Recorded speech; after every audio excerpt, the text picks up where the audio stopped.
Okay, Joanna, sorry, I just have to record this for our No records too. problem. Okay, so as the recording states from the customer, he drove it up and drove it off. It was dropped in the middle of nowhere, there's no wall or anything to hit that. We also use soft straps over the tires, so there's nothing hooked onto the vehicle to cause that damage. And he was saying something about it being, like Bondo. I forgot the exact phrase to use, but it's Bondo. So that's not like an actual part. It's like a glue substance you put on the car to fix whatever. So I don't really know what else to tell you. Yeah, I'm not really sure. I didn't understand that part or what that is, because we look at it, and I mean, I'm just looking at what he stated, because I was looking at something at the top of the tailgate, because I saw in his picture that there was a scuff mark, and that's literally what took me to that. I didn't even look at the bottom passenger corner of where that is. I wasn't even looking at that. But in your pictures, in your pre-pictures, that was not missing. Okay. And in your picture at the drop off, it's missing. I mean, it's nicked there.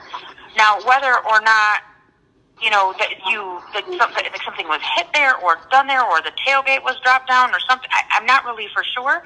Or can I understand how that occurred? But the vehicle was in your possession when this occurred, because it literally, from your pictures, shows that it wasn't missing before, and then it was missing at the drop-off.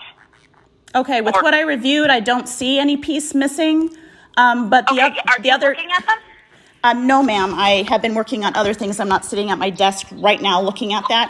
Okay. No problem. Okay, the other thing. Sorry, Joanna. Yeah. This is Jackson. I'm the owner. Okay. Okay, the Bondo. Okay, what Bondo means is when a car was involved in accidents and they try to repair the damage on the vehicle, they cannot straighten up the metal, so they fill it up as like a filler. Correct. I know what Bondo is. Yes. So. And I understand that, and I'm just stating that in the pictures that I received the pictures that you had sent, and what I had from the insured, just the one picture that I had, and reviewed the call, which made me even look at this bottom passenger side corner, because I wasn't looking at that. And after reviewing that, in the pictures that were submitted before the vehicle was even touched, there was nothing wrong with that corner. And then once the vehicle was at the drop-off with your picture, it shows that corner piece is damaged. Well, the other issue is it's against policy too, and that is what the customer has admitted to. He drove it on the bed and he drove it off the bed. So my driver didn't even load the vehicle or unload the vehicle. All he did was put the soft straps over the tires. So he never touched the tailgate or anything. There's also a loose tire in the back of the bed, which, if it's not secured, could be sloshing around or whatever and maybe hit the tailgate and knocked the Bondo off. So again, I understand that it's in our possession, but we didn't load it, we didn't unload it. And there's nothing that would. I don't know what your guys' contract state, but I don't, as far as liability issues, to have the insured loading or unloading a vehicle should not be a thing either. Well, and if there was something in the vehicle, or if there's that tire that's in the back, then that should have been secured or taken out, letting the insured know that you can't have something as a loose item in the back of the truck while it's in your possession. Well, the other issue. So that is something that knocked it off. Yeah, no, I understand that, ma'am. But the other issue is the customer. So our driver was kind of being pushed by the customer, because if you look at the truck, there's no way to open the doors. It's one of the shaved off doors.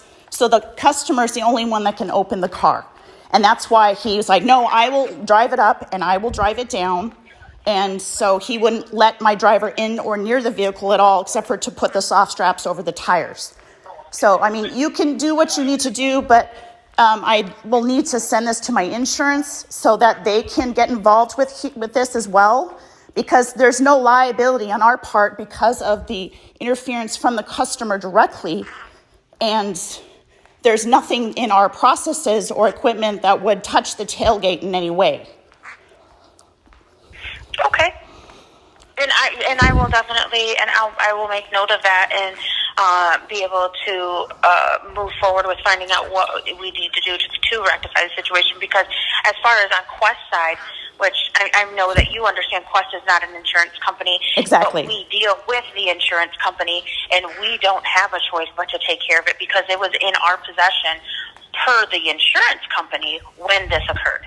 Regardless of how it occurred or what happened, knowing that it should not have been driven by the insured and it should have been declined as a call. Exactly. If that is not proper procedure. And that's what they're going to state to us. Unfortunately, I've been doing this long enough. That is what happened. Well, and as far as Quest, we don't want to, have a bad relationship with you, and we don't want to have a bad relationship with the insurance company, so we end up having to make a decision. No, and unfortunately, sometimes Quest has to end up eating a cost that was not, nothing that we did, because obviously all we did was call you to go out. Well, this and occurred while we it was didn't on your truck, so then we have to look at, okay, this was in your possession, and that's how we have to submit the cost for it. So what are we going to get out of doing that? Well, again, why should we be liable for something that we didn't do? It's Bondo. Well, Quest didn't do it either. Well, like you said, we're still having to be able to. We have to be able to say it was in our possession. As far as we contracted you to do that, the insurance company says we had possession. Well, overall, which means we contracted you, so you had possession. Okay, I would appreciate if you let me just respond here. So, as you said, Sure. You have stated that you're not an insurance company, so your best interest is for Quest. Well, our insurance company, for us, is in representation of us, so this becomes a legal matter, and it's based on the insurance company to basically determine what liability is covered or not. So they will investigate based on the information, and then they will say whether or not they decline or accept the liability. So that's how it's going to have to go. Correct, and I did state that already, that I do understand that, and I will let them know. I was just giving you the information as far as from Quest side. Yeah. And what we do and how we handle them here because of the fact of our relationship on both sides. And you are extremely correct in the fact that if you want to get your insurance company involved, you're more than welcome to do so. And that is exactly what we do in the case where, because I have no idea what the cost or what the, information that would be provided in this type of situation, what happens, because we do not deal with insurance companies, period. Once either side gets an insurance company involved, Quest is totally out of the equation because we can't get involved with insurance companies because we don't deal with that. Okay. So if that's the choice, that you are taking, and I will definitely make note of it and to see what it is that we need to do to proceed from here. Well, like I said, I do put together a full investigation presentation, which I know that you're kind of under time constraints, but it's really unfair that you're just asking for information when I don't have this presentation ready. Any other major roadside company allows for 48 hours to provide the information. You did not do that. And so I do have to finish my presentation. It will list everything, all email communications, as well as recorded statements of everything. And then it goes to the insurance company, and their legal team gets involved. So it'll be based on what their decision. So you need to do whatever you need to do, but then the insurance is going to make the final determination. Well, I just stated to you that if you're involving your insurance, we don't do anything from here. We will let our insured know, hey, this is what the situation is, this is how they're handling it, and when you file a claim, we will just give them your claim information and the adjuster information on that, and they can contact them. Okay, well, if you see that way, that goes directly with you, because Quest does not get involved with an insurance company, and we don't go on what their decision is. That's not how we operate. We take care of it directly here. If you do a claim, then we just give the insured and their insurance company your claim information and your adjuster information so they can handle it. Okay, then I will be reaching out to my agent to get this in process.